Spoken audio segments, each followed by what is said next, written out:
Assalamualaikum warahmatullahi wabarakatuh. Perkenalkan, nama saya Wiji Astuti, NIM 106210041,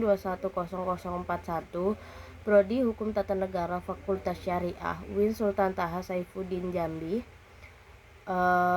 kelas 3A HTN. Di sini saya akan membuat video tentang mata kuliah filsafat hukum Islam, yang dimana tugas filsafat hukum Islam ini ada 2 soal yang harus saya paparkan atau saya jelaskan.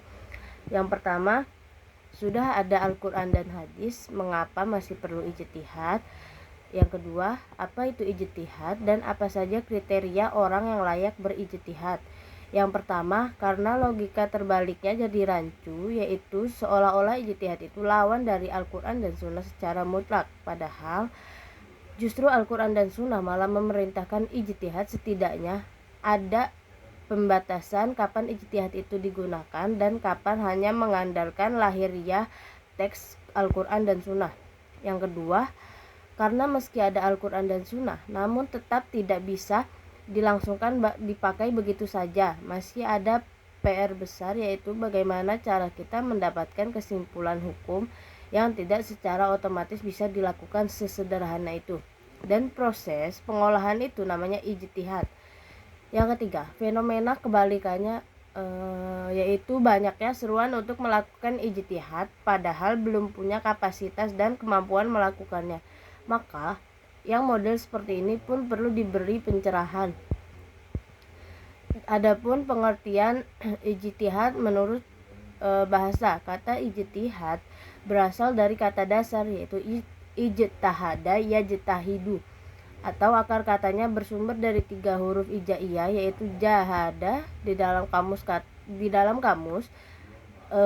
kata ini bermakna bazlul juhdi, yaitu bersungguh-sungguh atau melakukan sesuatu dengan sungguh-sungguh.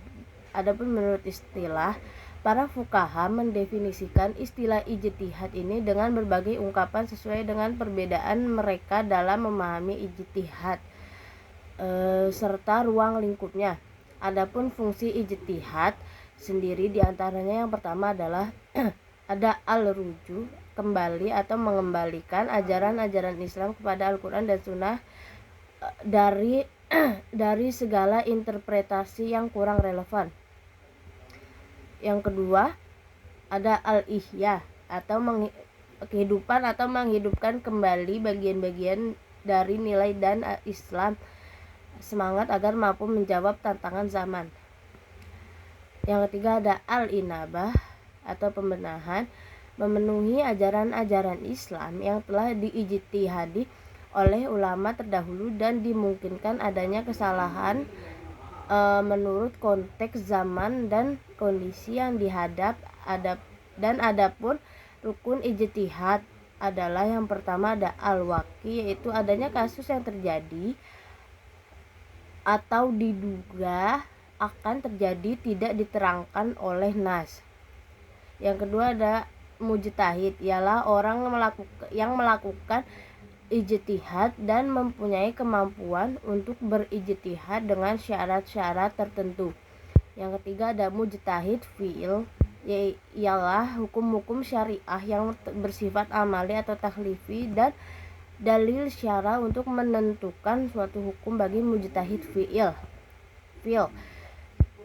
Adapun kriteria orang yang layak berijtihad, yang pertama mengetahui Al-Quran, yang kedua mengetahui asbab al-nuzul, yang ketiga mengetahui nasih dan mansukh, yang keempat mengetahui as-sunnah, yang kelima mengetahui ilmu diroyah hadis, yang keenam mengetahui hadis yang nasih dan mansukh, yang ketujuh mengetahui asbab al-wurud hadis, yang kedelapan mengetahui bahasa Arab, yang kesembilan